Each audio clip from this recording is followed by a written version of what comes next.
Hey guys, it's Mitch. Today we are going to do a power ratio from 10.7. Question number 4. Here we're finding the radius and the interval of convergence for the sum from n equals 1 to infinity of x to the n over the square root of n. So first we'll use the ratio test. So we're going to do the limit as n approaches infinity of x to the n plus 1 over the square root of n plus 1 times the square root of n over x to the n. So your x to the n and this n, those are going to disappear. So you're going to get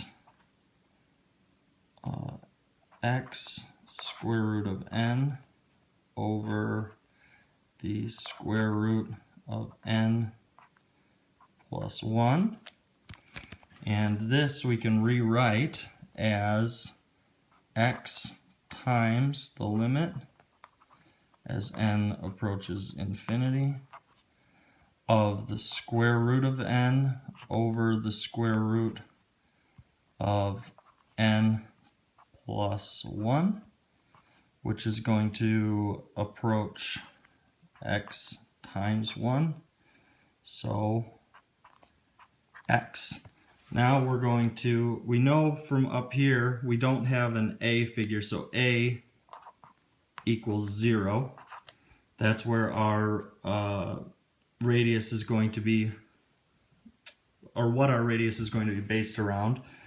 So we're going to use -1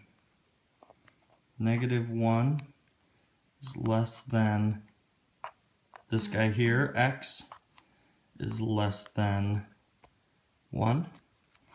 Our radius was actually 1, so r equals 1, and as you can see here, as they showed in the book and as was shown in some of the definitions in Dressler's videos, here we have a, which is 0, minus r, so a minus 1, -1, is less than x, which is less than a, 0, plus r, 1, 1.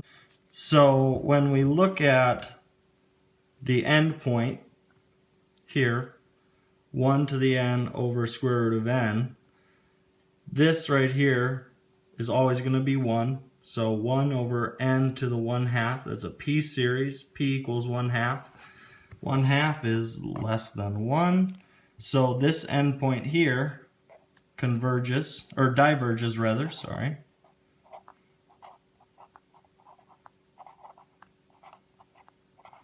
And when we plug this other side in here, we're actually going to be testing for absolute convergence, so it really doesn't matter, because what this ends up being is -1 to the n times 1 over n to the 1/2.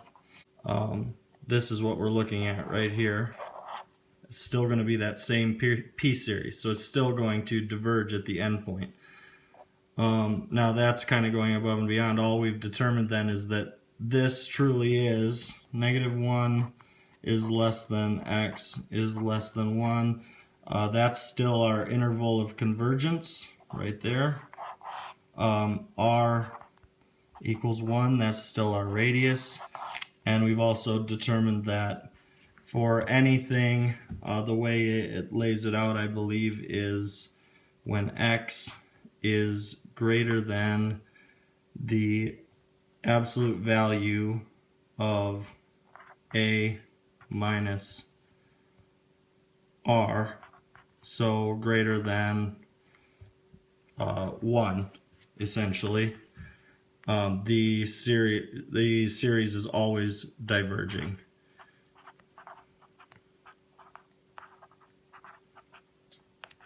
All right, so hopefully that helps a little bit. Thanks, guys.